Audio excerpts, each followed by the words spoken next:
mag-adobo tayo ng manok guys.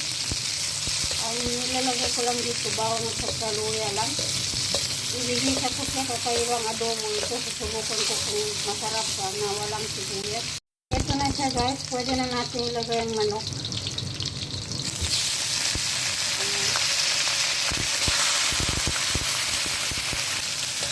Pwede na guys. Kakaibang adobo. Hinisa mo na. Hinisa muna natin bago natin lagyan ng mga ingredients. Papakuloyin natin sa sarili ng mantika. Diba? Hindi mo masama guys, sumubok tayo ng ibang ingredients, diba? Ibang luto. Pero adobo pa rin. Pero ibang way lang. Dyan guys, ito na siya. Lagyan natin ng lemon juice. Lemon juice. Maglalagay pala ako dito ng paprika powder. Tapos black pepper. At isang Maggi cubes. Chicken flavor.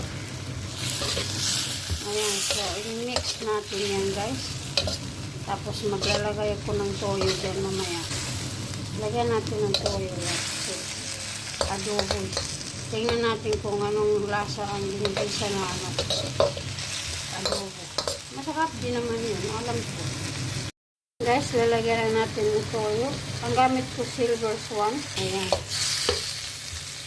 So, papakuluin natin yan guys. Guys, maglalagay pala ako dito ng sugar. Konting balance sa salt. Pang balance kasi para yung toyo masyado salty, diba? Dahil ganito na siya guys, nagmamantika na siya guys.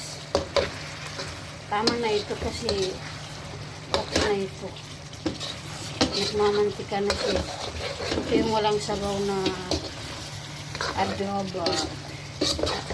Sarap nito guys. Tinikman ko na masarap siya. So yan guys.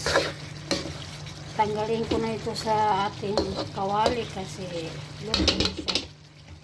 Mamaya dito tayo kakain muna ako. Guys, ito na yung ating adobong manok guys. Yung walang sabaw.